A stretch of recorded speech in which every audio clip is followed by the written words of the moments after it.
What is going on, everyone? Who wants to hear about cute small towns? I think we all do. I don't care who you are, what you do, or where you're from. We have all at one point in our life seen or visited a small town and thought, this place is beautiful. I guess unless you're blind, then maybe not. Maybe you had someone tell you about one. I don't know. Anyway, sprinkled throughout the United States, we have hundreds of adorable small towns. I've had so many comments about these small towns, I figure I had to make a list. This list is obviously going to be very much an opinion from my own experience, and in some cases my subscribers had suggested them and I looked them up and did some research. So let's take a look at my top 10 most beautiful towns in the United States.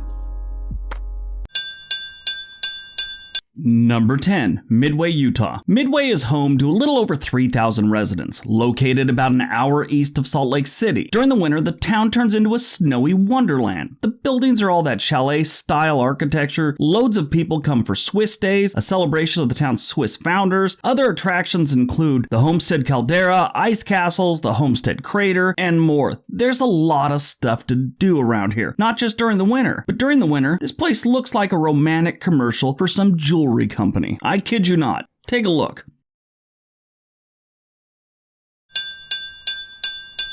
Number 9, McCall, Idaho. McCall is a very beautiful town with just under 3,000 residents. It seems like almost everyone in the town is very outdoorsy. It's hard to be a shut-in here with all the activities such as cross-country skiing, sledding, those are in the winter, and then fishing, golfing in the summer, hiking obviously. If you look down 3rd Street towards the lake, you'll see the lake and mountains that are just covered in trees. You'll never want to leave this place. Walk down Lake Street and it even becomes harder to leave this place. Really, the thing about McCall, if fresh air, amazing landscapes, a cute small town, and outdoor activities aren't your thing, don't even visit here, much less move here. You'll be like the only dude in town playing Fortnite 10 hours a day.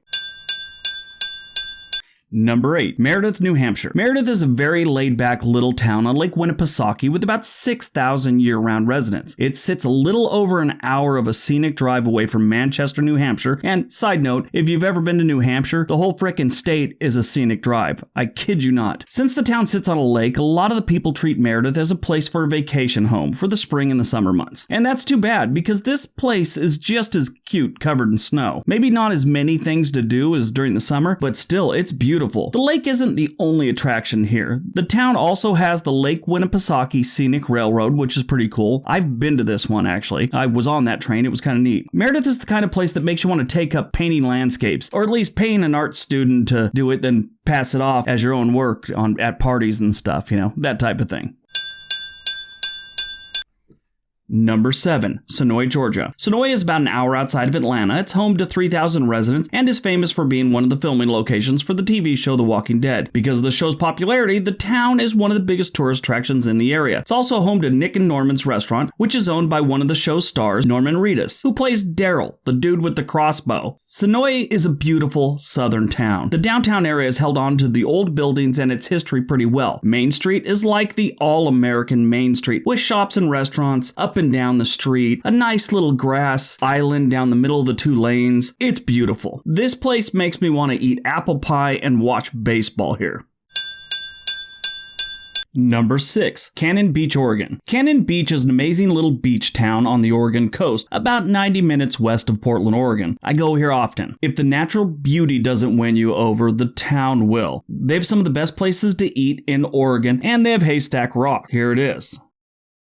Now, I get it. It's a giant rock in the surf. I don't understand why it's such a big deal myself, but then again, people actually pull off the road in Kansas to see the world's largest ball of twine. So, there's that. At least the rock has a beautiful sunset behind it, where I think the ball of twine has a 1972 Ford Econoline van for a backdrop. Yellow, I believe. If my wife had it her way, we would be living in Cannon Beach right now. This place is amazing. If you ever visit the Oregon coast, by the way, and you're not from Oregon or Washington, and maybe you live in Southern California like I did, and you're going to the beach up here and you think you're going to jump in the surf, no. You're going to need a windbreaker at this beach in June. It's cold. It's not that Southern California beach, trust me. Number 5, Niantic, Connecticut. Niantic is a beautiful, small town of just under 2,000 residents. Niantic is exactly what you would expect a New England coastal town to look like. You'll get the marina views, you'll see neighbors out on boats, and the classic New England-style architecture on every building. It looks like that frickin' town from Jaws. No kidding. Now, I've been here. I was in my early 20s, and I was still able to look past how attractive the girl I was with was, my hormone-induced blurry vision, and appreciate this cute little town for what it is. A very cute little coastal town. Now, I'm still friends with that girl. Her parents still live there in Niantic, and she said it's still just as cute. It's maybe a little cleaner than it was back then, which she remembers. Said it was kind of dirty back then, especially compared to today's Niantic. Anyway, she said she'll be moving back there in a couple years after living in New York and working in New York for years. But Niantic is a cute little Connecticut. One of the best things about Connecticut, I would say this town is.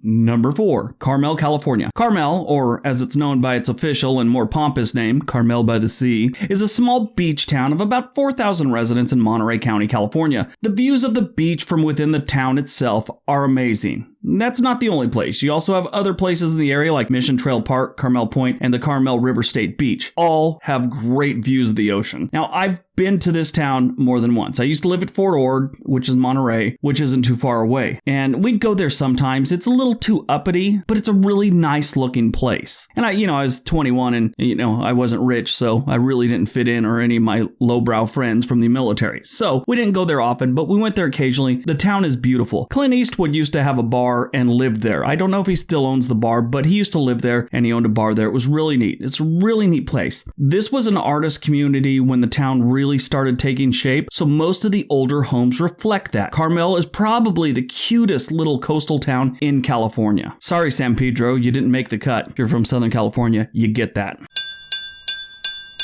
Number 3, Ouray, Colorado. Ouray, Colorado is a tiny town with a population of only about 1,000 residents, and it's tucked into the mountains near the San Juan National Forest. This is a popular destination for tourists who want to take advantage of the town's non-sulfur hot springs. So sometimes when you have hot springs that have sulfur in them, you just really can't get near them. These ones don't, so it's really, really nice. Now, I've never been to this one, but I have a couple friends that have been going every couple years for almost 20 years. I want to go there this next year and get some serious drone footage. This place is beautiful. All tucked away in the mountains there. Can't beat that. Number 2, Eureka Springs, Arkansas. Eureka Springs will get a buttload of visitors every single year, without fail. Tourists flock to this small Arkansas town of only 2,000 residents. Now, first of all, yes, I did say people are flocking to some place in Arkansas. I know that's totally foreign to most of you and kind of mind-blowing, but it's happening. They go there for its close proximity to the Ozark National Forest and the Christ of the Ozark statue. Yeah, that's a big thing there. However, staying in town is kind of a trip within itself. Not only do you have the traditional options of like hotel or motels, maybe even an Airbnb or something like that, but you can also rent a tree house. You can stay in a hobbit hole, like the Hobbit little hole in the ground thing that's all nice. It's weird. It's nice, but it's weird. I want to go there soon. Anyway, I have a friend that grew up not too far from there, and this is how he described it. The place reminds him of an old mining town that's been updated and cleaned up. They kept all the traditional architecture for the most part and just kind of built around it and added on and cleaned it up. It's adorable. And number 1, Sitka, Alaska. Sitka, Alaska is located on Baranof Island on the Sitka Sound. Sitka has about 8,000 residents. This town is number 1 because it's out of the way. It has unparalleled mountain and ocean views at the same time, some of the best air quality in the country, and the people are really good people. It's also big enough that it gets things, but far enough to where it doesn't get too many people. That sometimes is a problem in Alaska. They're too far away and they don't get people and they don't get like supplies at all. But Sitka is in that perfect medium zone kind of thing. The town itself is beautiful. My friend Gary's wife Ada grew up there. She left for college and then stayed in Portland. The job was here. She couldn't go back, so that's what she did. She told me she misses it all the time, but yeah, she can't go back right now. She also said if you want to move to Sitka, you better love crab because they have it there all the time. If you just want to visit, she said take an Alaskan cruise. They stop there all the time and people don't hate the tourists. They kind of like them because they know that's kind of what, keeps the town going. Sitka, Alaska is number 1 on this list.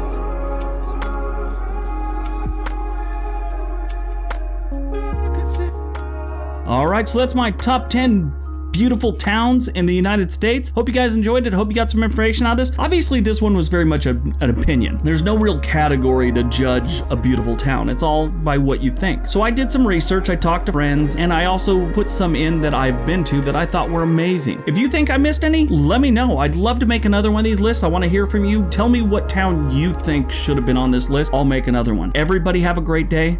Be nice to each other.